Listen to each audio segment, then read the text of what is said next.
physical condition of your body? Do you treat the physical condition of your body as if it is important?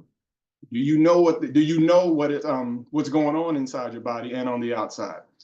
For example, when I talk about swelling on the outside of your body, swelling is usually an indication of two things. There's inflammation somewhere or there's fluid buildup. Do you know what that inflammation is there for? Do you know where that fluid is coming from? This is what it means to prioritize your physical health. It means to know these things and to do something about them. All right, so we've got that. We've got the definition to prioritizing your physical health. It is treating the physical condition of your body like it is important. And when you talk about this, there are two dynamics to it. Remember the internal and the external. Internal, your vital signs, your heart rate, so on and so forth. And then the outside of your body, what kind of condition your body is in. All right, now let's have a little fun. We're gonna do three things, three quick activities. First, let's see what kind of condition your heart rate is in. Now, I don't know, I don't have time to kind of take you through where your pulse is, but I want everybody to put your hand, if you know where it is on your pulse, you're gonna put your hand on your wrist, and you're gonna put it on your wrist that's on the same side as your thumb. And I want everybody to locate your pulse. All right, all we're gonna do is we're gonna see what your resting heart rate is. We're gonna see we're gonna open up your eyes, see what kind of physical condition you're in. All right, if you were to go to a doctor tomorrow and say, hey, I wanna start getting my physical condition together, these are some of the things that they would do. Let's see what your resting heart rate is. So I want everybody right now, some of y'all can, you have phones and technology, but if you don't have that, put your hand on your pulse, put your fingers on your pulse, and I'm gonna have you count. I want you to count the beats for 15 seconds, all right? Everybody got your hand on your pulse located? All right, we're gonna start 15 seconds, just holding. I want you to count the heartbeats, okay? And go.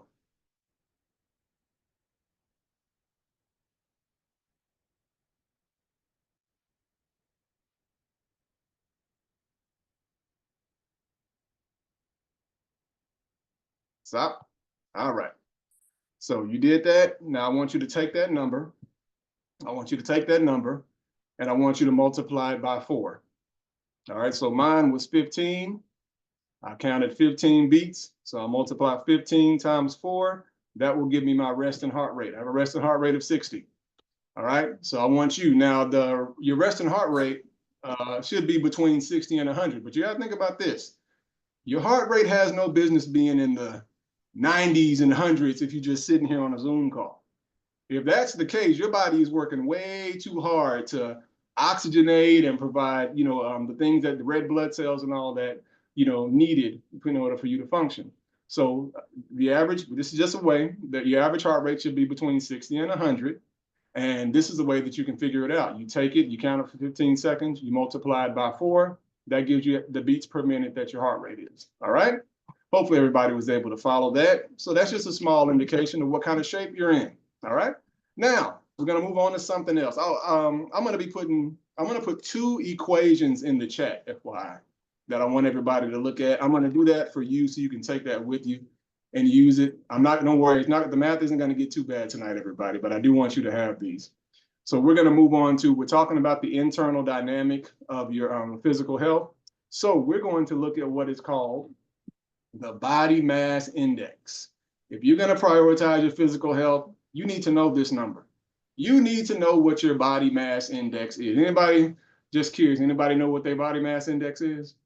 Okay, all right, a couple of people do. Anybody know what, ever heard of it? Right. All right, so your body mass index, what the body mass index is this. Long story short, are you the proper weight for your height? That's what the body mass index tells you.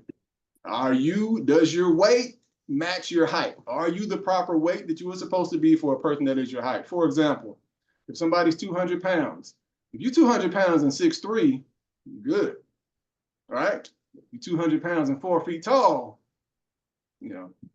then that's not good. That's not good. So we're gonna look and see what our body mass index is. Now, there are 2 ways that you can figure this out.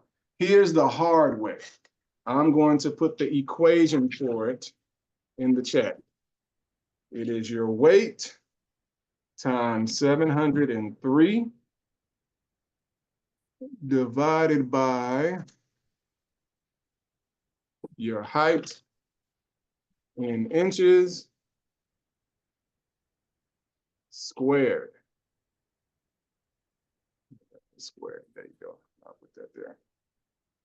All right, so I have an allergy to doing math in public. So I wouldn't dare try to do that in front of you all.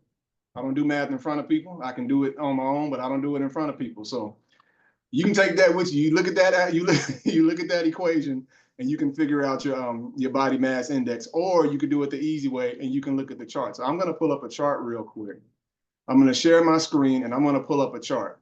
Hopefully everybody can see this chart. And so what you have on one side of the chart is you have on this side, you have your height.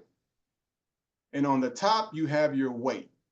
And so what you want to do, I'm going to use myself as an example. You want to locate your height. I'm 5'10", and then you want to go to your weight. You'll go across to your weight. I weigh 175. I took my weight this morning. So my weight is here. So it's between 170 and 180. All right. So I'm about right here. So my body mass index is about a 25. Now I want you to stop. And I want everybody to, I'm going to give you a couple of seconds. Please find your body mass index because you're going to need it for the next part of the presentation. Please locate your body mass index. Again. Can you zoom in a little bit on it, Jonathan? Let me see here. Thank you. Can't see Presentation. You good? Can y'all see that? I'm sorry. I think you can also pull it up. You can pull up body mass index chart and maybe. What were you saying, Sister Vicky? No, I was going to say, if you put it in presentation mode, I think it'll be bigger. Like if you do it like you're going to present it. Okay, I'm not sure how to do that. I'm sorry. That's okay. On the upper right says slideshow. Oh, okay, there you go. Thank you. Hey, there you go. All right. I appreciate that. Can everybody see that? Yes. Okay. Yeah, so like I said, I'll use myself as another example. I'm 5'10". You see here, my cursor's here. I go over to my weight, which is 175. So I'm right in between 170 and 180. So my body mass index is 25. All right. I want you all to do the same thing. Please locate this number because you're going to need it for the next part. All right. I'm going to give you a few more seconds to find out your body mass index. You just find your height over here. Hopefully nobody's above 6'5". You find it here. You go over to your weight. My weight's here in 24, 26. I'm right in the middle of 25. All right. Is everybody good there? And like I said, you can pull it up on your phone. I'll give you a few more seconds. All right. So I'll stop that. Okay. So hopefully you have that. Now I'm going to put another equation in the chat and we're going to go through it together. All right. This is for all the ladies, the women. If you all calculate, you all is a little different. You will do, and I'll put it 1.20 times your body mass, and don't worry, I'll take you through this. Body mass index, and you will add that to 0.23 times your age.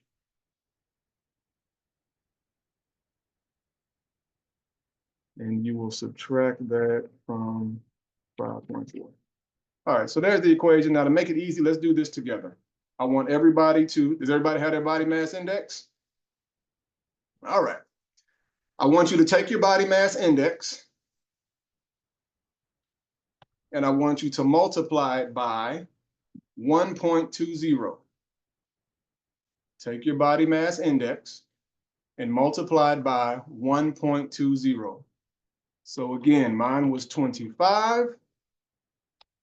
So I would do 25 times 1.20, and that gives me the number 30. Is everybody good there? All right. Now take that number, just put it to the side by itself. You don't need it for right now. Don't worry about it. This math won't last too long. I know y'all said I didn't show up to, I didn't come here tonight to be put in school. All right. So the next one, forget about that number that we just did. Now I want you to take your age.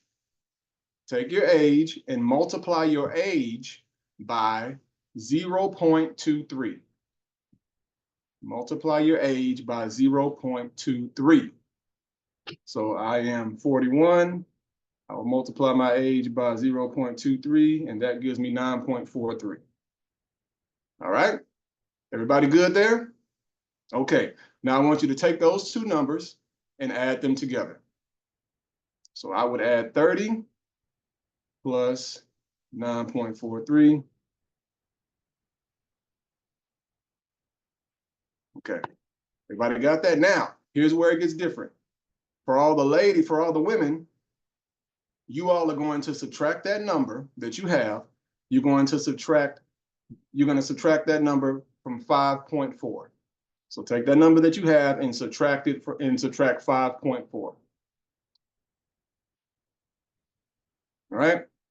If you're a man on here, we will subtract ours by 16.2. Ours is a little different. Men, because our body fat percentage is different. Women have more body fat than men naturally, so we do it different on that part. Okay. So once again, you'll multiply your body mass index times 1.20. Then you'll do your age times 0.23. You'll add those together, and the ladies will subtract it from 5.4. When you do this, it's going to give you a number. All right, that number is your body mass index. I'm sorry, that number is your body fat percentage. That number is your body fat percentage. Now, a normal body fat percentage for men, it is between 18 and 25. For women, it is 25 to 30. That's the normal range. All right. So what the body fat percentage is telling you is that what percentage of your body is total fat? What percentage of your body is fat? All right. You take somebody brings you a steak and they say, here's a steak, it's 40% fat. All right. So on and so forth. So this is something that, is eye-opening for us all. We're looking at what percentage of your physical body is total fat. Now I want you to take that number and I want you to put it in the chat. I'm kidding.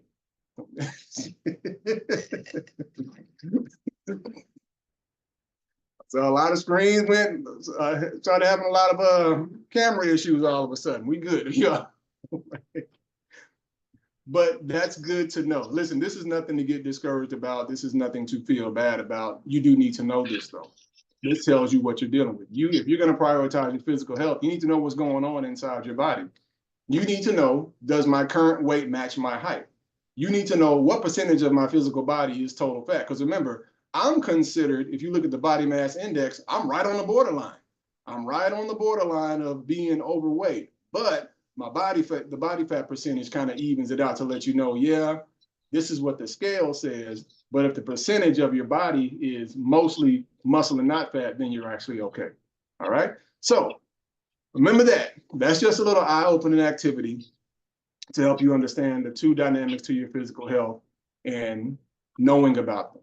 All right. So you got your rest. So, you got something to take with you. You know your resting heart rate. You know your body mass index. Remember, your body mass index tells you, is my weight appropriate for my height? All right. And then you look at your body fat percentage. What percentage of my physical body is total fat? All right. And so because of that, we all know those two dynamics of physical health. How do you control them? Let's get to the root of the matter. How do we control these things that we just learned? The answer never changes. I wish I had something new and revolutionary to tell you, but the answer is what it is. It's diet and exercise. It is and always will be diet and exercise. But of course, we all know that. But I want us to look at tonight. I want to give you, remember that CPR example I used earlier. I want to give you some specifics on that. Let me explain to you what happens in the body. A lot of us dread exercise. Hard to anybody to do. But I want to explain to you what physically happens in your body when you exercise. We're going to go from the brain to the heart and the lungs, and then we're going to go to your bones. Let's start with your brain. Listen, and I can't help, as a believer, to think about how fearfully and wonderfully God has made us. When you hear this stuff, it's like, wow, the fact that our body does all of this is amazing. Okay, so when you exercise, here's what starts to happen in your brain. 5 minutes into a workout, regardless of what it is, 5 minutes into a workout routine, your brain, we're starting with the brain, your brain enters what's called the primary zone or the primary stage. Now, what happens in the primary stage is because your heart rate is increased, your respiratory rate is increased, and you're getting an increase of blood going to your muscles, this causes your brain to start growing what's called new neurons. Okay, so when 5 minutes into a workout, your brain starts to grow and produce new neurons. What neurons are, these are nerve cells. These are the, I'll call them the roads. These are the streets or the roads that your body uses that your brain uses to send signals to the rest of your body. So your brain starts to grow new pathways, new neurons, and these enable your brain to communicate with your body more effectively. This happens 5 minutes into a workout. Immediately, your brain starts to strengthen by growing new neurons, all right? And so what this means is, not only does it start to grow these, but also it helps you to interpret the information around you easier. All this is a long story short, you think clearer when you work out because your body starts to grow new neurons, new neuron pathways, and these are how your brain communicates with the rest of your body. So guess what? When it starts to do this, you're gonna move better. You're gonna think clearer, all right? Not only that, but I think one of the things that, the best thing I'll say that the brain does when you start to work out, this is the part we all love about it. I think we've all experienced this.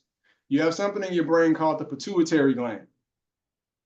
What the pituitary gland does is, after a workout, and it does this during and after, your pituitary gland starts to produce what's called endorphins. And it starts to produce these endorphins. And what these do, this is kind of your body's way of calming itself down. It's a way God has given you to calm yourself down after a workout. Endorphins alleviate pain and stress. And the thing that I love about this is, it does this without discrimination. It doesn't care what the pain, where the pain comes from. It doesn't care what the stress is about. Those endorphins will alleviate it, which means you can be stressed out about work. You can go on work out.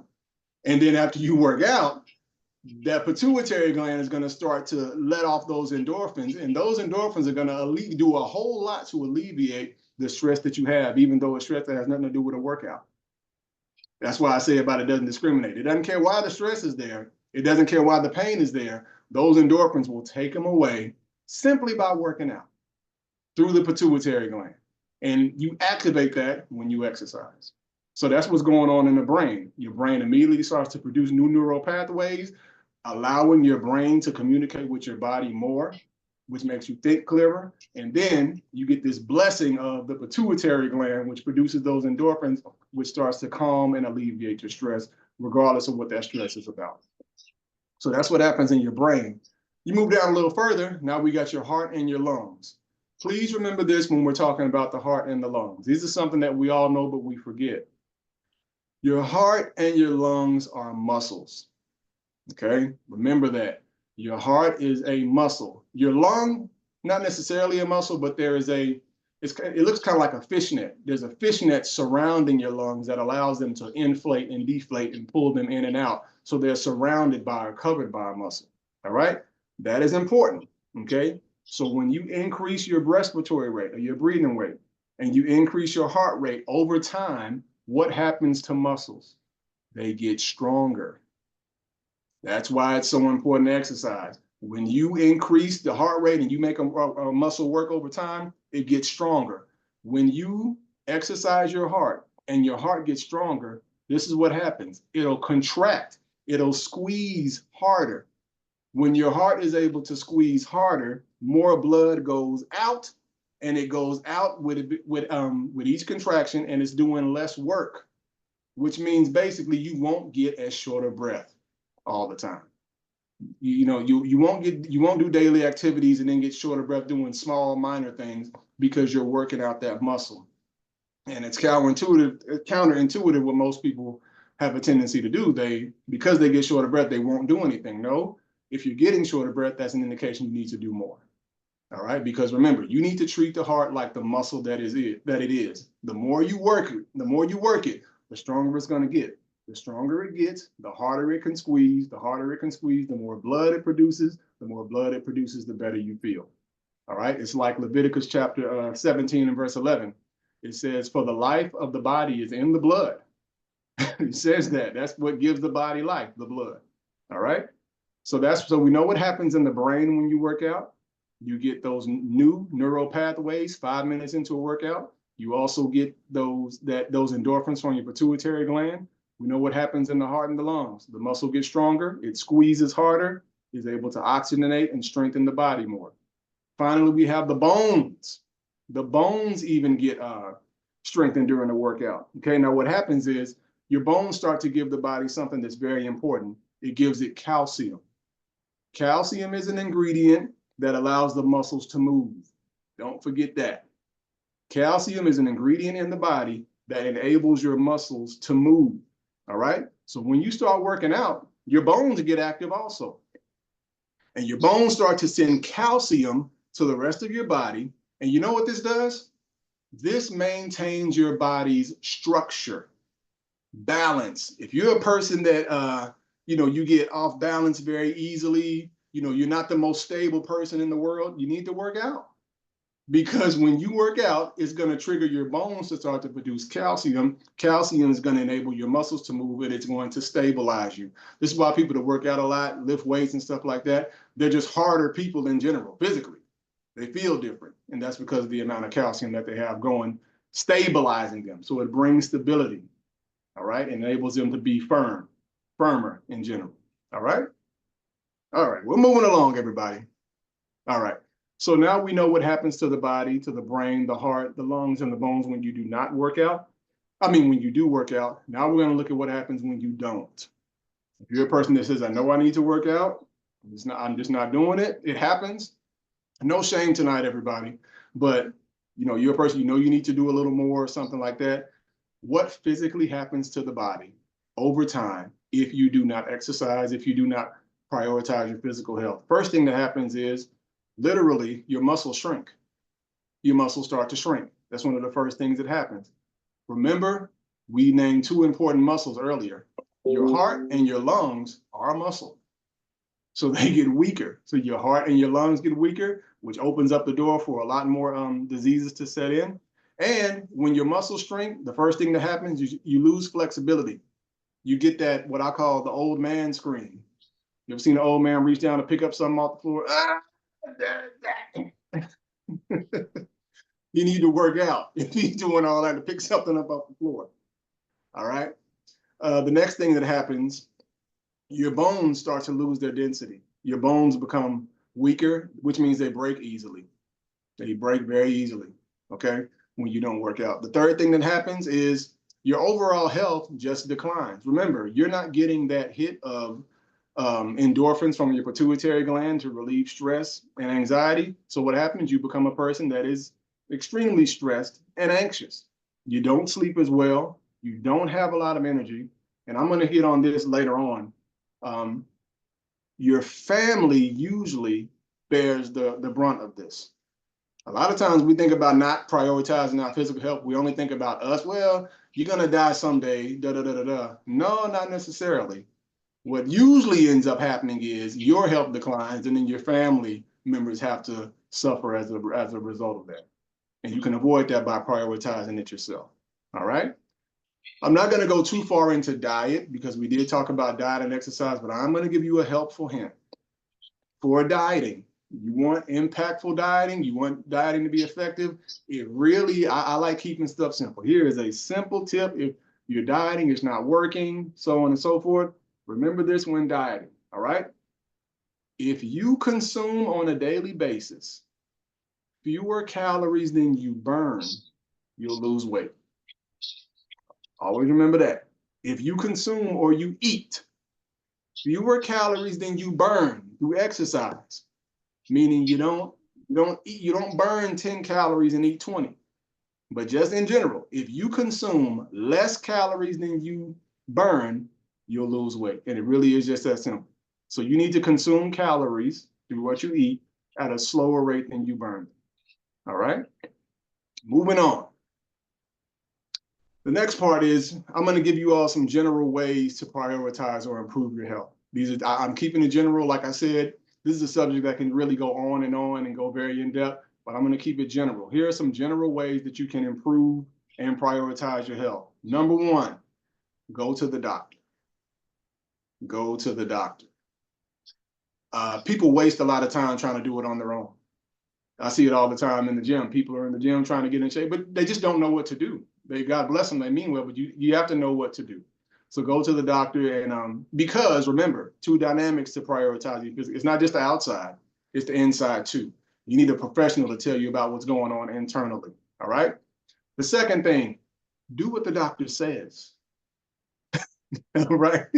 Please, a lot of people go to the doctor and they'll get a full breakdown diagnosis, and then he'll send them home and they won't do a thing he says. They won't do anything that he says.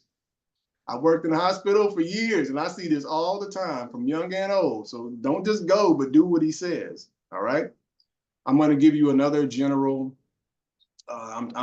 dieting, the way you diet. Like I said, we can go on and on about that, but I'm trying to keep it general. So in general, remember I told you when dieting, if you consume less calories than you burn, you'll lose weight. But also if you cut sugar and fried foods out, that'll also help you to lose weight. These are the quickest ways, very fast, quickest ways to do it. All right. And then remember this too, when you exercise, I'm not going to go back into exercise, but when you exercise, remember, you have to challenge your body. Challenge your body. You know, I describe the body like this. The human body is like a stubborn and rebellious child. The human body is like a stubborn and rebellious child, meaning it does not respond to you being polite to it. You ever seen some of y'all have had stubborn children that being nice to them in college, they won't do right. They won't. You can be nice to them, try to talk to them, they don't respond. Well, the human body is the same way. You got to beat the human body up. It has to feel, because what you're trying to do when you're working out is you're trying to trigger a response in your body. For example, when the body feels afraid, it goes into the fight or flight mode. We've heard of that, right? And all of a sudden, the body floods your system with adrenaline so that you can move faster. Well, do you know one movement that puts the body in the fight or flight mode? Squats. Because you're putting a bunch of weight on your brain and spinal cord, and when you squat down, you trigger the fight or flight mode in your body, and that's why people respond the way they do when they do squats. For example, when the body wants to get away quick and something is slowing it up, it gets rid of it. So that's why if you got something in your stomach, when you're in that fight or flight mode, what's the first thing you do? You throw up. You see a lot of people when they're doing squats, what do? They throw up. Because their body thinks they're under the stress, is trying to get rid of the things to help it to move faster. And that's what you're doing when you're exercising. You're trying to trigger these things, these reactions in your body to help benefit you. All right. But you have to challenge the body in order to do that. So make sure that remember, your body will tell you whether or not your exercise is effective. I talk to a ton of people who say, I exercise, and I believe I exercise all the time. I do this, but you want to make sure you're exercising effectively. And your body will tell you whether or not you are by how it changes. If it's not changing, you're not exercising hard enough. If you're not getting the results you want, you're not exercising hard enough, and you may need to change some things up. All right. All right, I am moving along. We're almost, time's getting away from me here. I do want to say this, when you exercise, the things you need to remember, it's a good idea when you're exercising to embrace what I call the wall.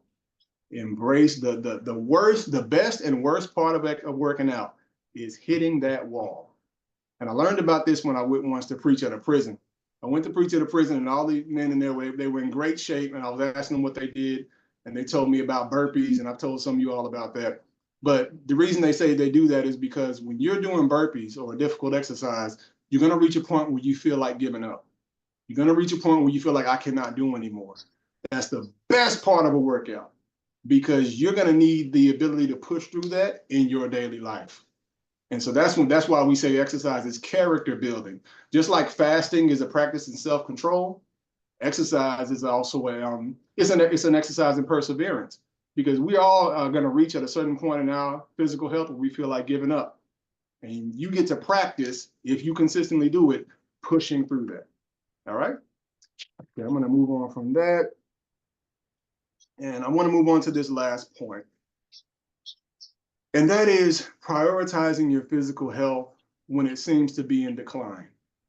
And this is a very, very heartfelt and important thing to talk about, because when you're sick and you have discouragement can very easily set in.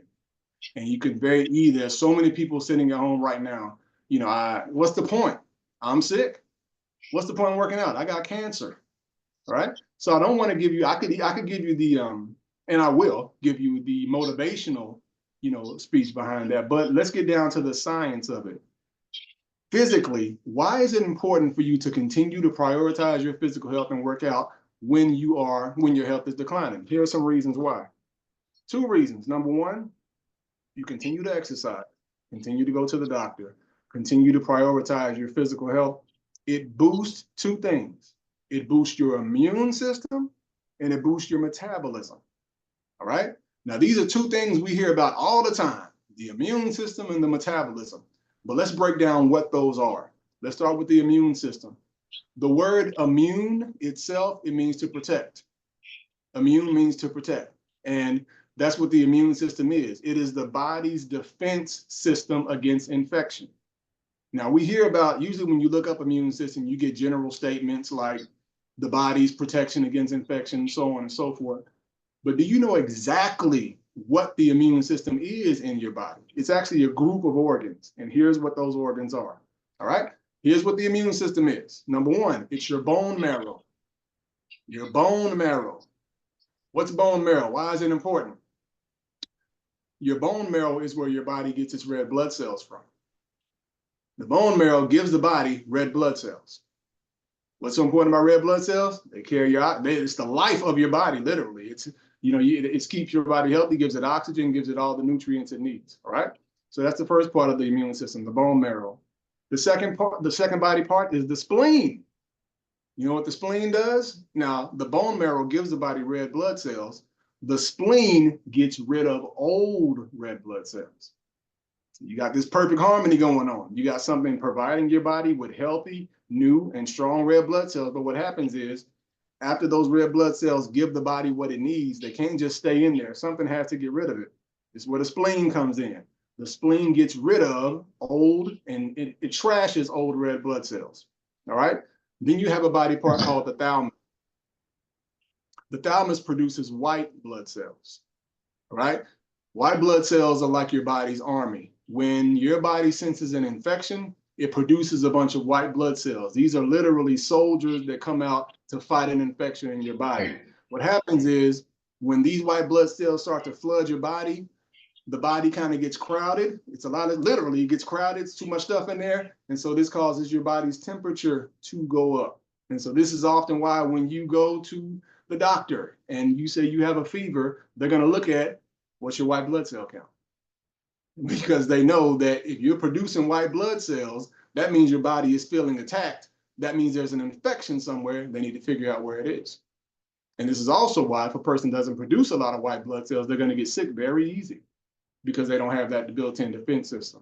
All right, so this is what the immune system is. It's your bone marrow, which produces red blood cells. It's your spleen, which gets rid of the old red blood cells. Your thalamus, which creates white blood cells. And then it's also some things you may not have known. The part of the immune system are your tonsils. Your tonsils. Because what tonsils do, we think is just a funny looking thing in the back of our throat. No, your tonsils filter bacteria from going into your body that you breathe in through your mouth. You have a filter in your nose and in the back of your throat that prevent toxins that you breathe in from getting into your body. Built-in. A built-in filtration system. You got 2 airways, one in the nose, one in the mouth, and you have your tonsils are filtering out bacteria from getting down into your airways. Then in your nose, you have a built-in filter that's preventing toxins from getting in there. And located in the filtration system are what are called mucous membranes. These are basically little open ports in your body that produce mucus, snot, basically. Why is snot so important? Well, it's there to catch. It catches that bacteria and holds it in place until you cough it out and prevents you from taking it down into your body. All this built in, protecting your body. And then the largest part of it is your skin. Your skin keeps a whole lot of stuff. This is the body's immune system. Immune meaning protection. Now, when you exercise, you strengthen your immune system, regardless of what your condition is. Moving around strengthens the skin, strengthens the breathing, strengthens all these things, stimulates the brain. So if you're a person that's sick and you say, what's the point? Well, the point is, I don't care what your illness is, you can strengthen your immune system overall by exercising. All right. The next thing is your metabolism. I know you're sick and you may be a person, what's the point of me working out? Well, number one, we have one reason, it'll strengthen your immune system, but also it'll strengthen your metabolism. The word metabolism itself means to change. It means to change. And what the metabolism is, it's the body's ability to change food into the energy you need to sustain life. That's what the body's metabolism is. It is the body's ability to turn the food you eat into energy so that you can use it to function on a daily basis. And so that's why I say, how do you strengthen the metabolism? How do you strengthen the immune system? The answer's been the same since Adam. Diet and exercise. Diet, and they're gonna always be that answer. And when you do that, you're gonna have an increase in your strength and all these different things. And not only that, I think one of the greatest blessings is, in order for you to take this on, prioritizing your physical health, it forces you to be a person that is very disciplined. It'll take down your stress. It'll help you just overall enjoy life better. But let's not forget also, I'm about to close, but let's not forget also what happens when there's so many benefits, as you can see, of what happens when you do prioritize your physical health, the strength it gives to your brain, your bones, your heart, your lungs, your metabolism, your immune system. It builds all those things up. But remember what happens if you don't. Okay, there are three things that'll happen primarily. And I'll guarantee this is a guarantee to happen if you don't. Three things. Number one, your family's gonna pay because you're gonna be sick. And there's no all of us, it happens to all of us. But sometimes it can be avoided. And you never want to be a person that has had that illness because you weren't doing what you needed to do. And this is the thing about exercise. I'm very blunt when it comes to this subject matter. Okay, when certain things can be avoided, and the reason I am that way is because, like I told you earlier, the body is stubborn. It's not going to respond unless you do things a certain way. All right, so first thing that happens when you don't prioritize your physical health is your family's going to pay for it. And then number two, as I said, people very often say, well, we all got to die sometimes, right? I'm not worried about this. We all got to die sometime.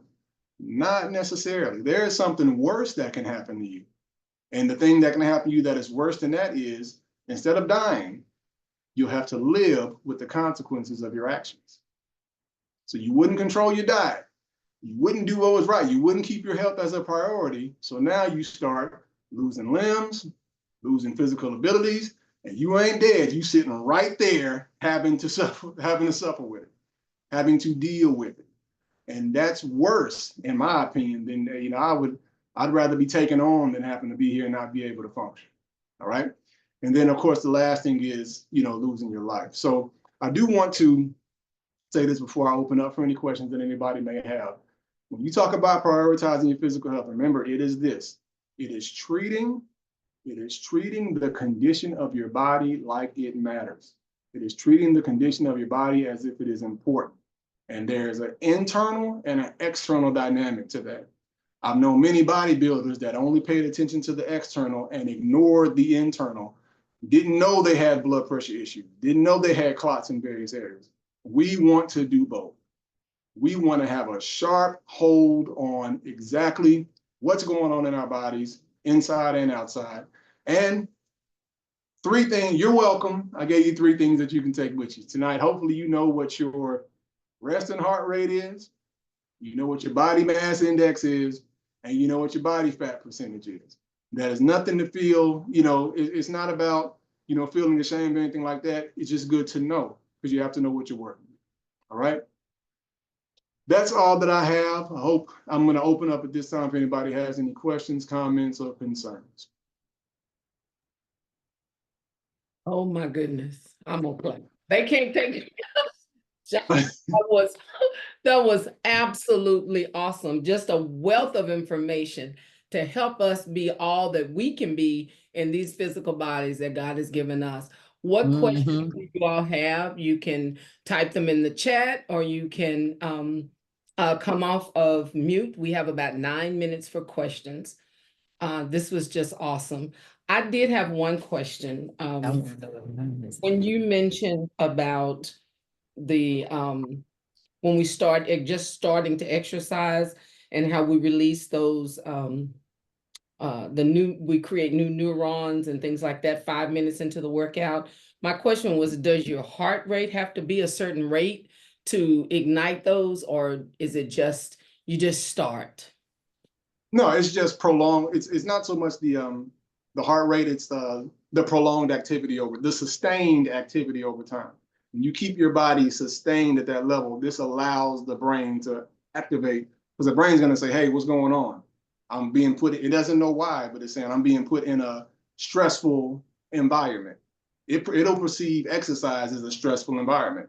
And so what it does is it says, hey, if we need to move, if I need to do something, I need to be able to communicate with my arms, legs, feet, whatever. So let me create ways to do that. And so it'll start to develop more neural pathways, right? Does anyone have questions? I probably got a lot of them. Throw out one, Sister Deloach. Oh, no, I'm still trying to do the math. My brain is to get, you was talking about the body mass index, and you said it was your weight, like my weight is 177, and then you said it was times something else. What was the times?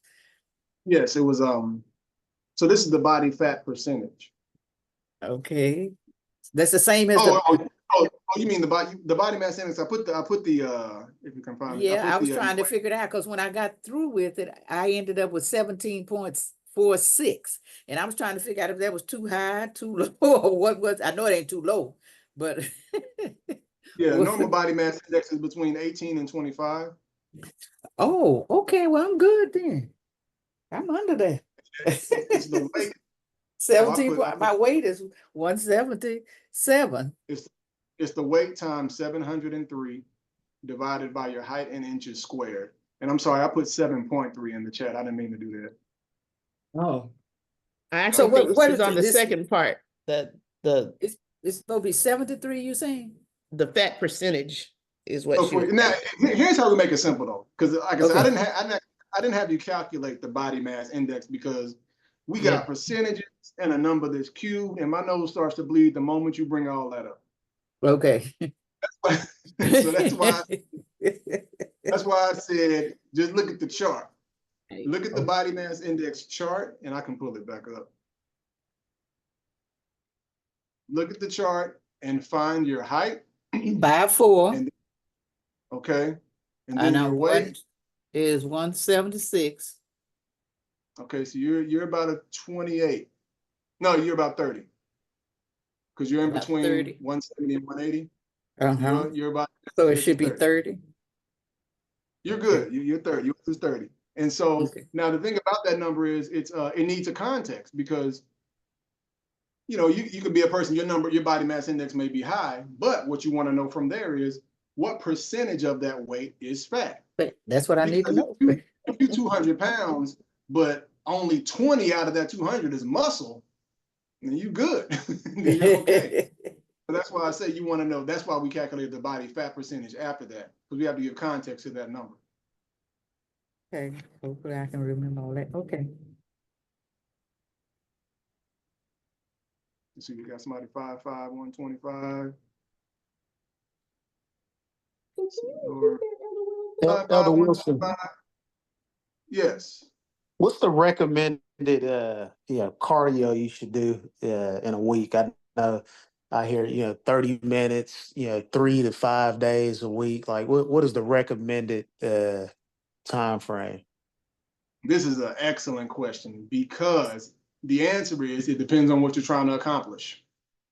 It depends on what you're trying to accomplish. Are you trying to lose weight, or are you trying to maintain? Now, if you're just trying to maintain, you don't have to work as hard. If you're good with where you are physically, then about 2-3 times a week will maintain where you are health-wise. All right. But if you're trying to lose weight, then you need to do more. It has to intensify. Or if you're trying to build muscles, not so much trying to lose weight, but you're trying to build muscle. Just overall health, 3 times a week. 3 times a week, 30 minutes. 3 times a you. week, 30 minutes. Or you could do like I do. I don't like working out for a long time. So what I do is I do very hard workouts in short increments of time. For example, and I want you all to try this. I told my mom about this a while, while back. When I work out on a treadmill, I only do 5 minutes. I do 5 minutes on a treadmill, but I don't turn it on. You just walking on it? No, I'm running, but it's Oh. all me. 5 minutes on a treadmill, you don't turn it on. You push all you for 5, then that 5 minutes will do more than a 15-minute jog any day of the week. It is a 5-minute workout, but it's all, you don't turn it on. You move that band by yourself. Wow. You move that band all leg. It's all you. That 5 minutes will do more for you than 20 minutes jogging. I like to walk, So- so. Hey, you can walk if you do Well, that. so I'm walk. saying, does it do as well? Because traditionally I try to walk 5 miles like a day. That's So great. that Yeah. does that do as well as when you're getting on all the machines and all? Because I never thought about going to no gym to do anything. And you don't have to. You don't have to. That's just what I do. Like I said, it depends on where you are in your life and what you're trying to accomplish. If you're trying to maintain, you always want to just maintain your health, then that consistent 5 miles is great. That will maintain, that will keep you in good health, that will keep your body working. But if you're a person you need to lose weight, the ugly truth is you're gonna have to work hard to lose weight. It's not easy, Oh, yeah. but it's rewarding. It's very rewarding. So get in there, hit that wall, keep pushing through it, feel the pain. Remember, your body's got a built-in system to soothe you after that workout. That pituitary gland will kick in, relieve that. But you know, if you're trying to maintain, yes. But also remember, to the brother that asked that question, remember how much cardio, your body will tell you how much cardio you need to do. Because if it's not responding, then you need to do more. If it is responding, then you're on the right track. There are a couple of questions that came in. Elder Wilson, what is a good exercise for people with epilepsy and type 1 diabetes? Ooh, yeah. I'm not epilepsy. I'm not sure. I don't want to give them that. Now type 2 diabetes, that's mainly Type type 1. 1. Okay. Mhm. Yeah, the type of exercise really it's really based on what your body responds to and how you feel while you're doing them. Your body will send you signals that you're doing a workout that you don't need to be doing. It sends you several signals. Number one, dizziness. If you're getting dizzy during a workout, you'll need to switch up and do something else. If you are feeling faint or something along those lines.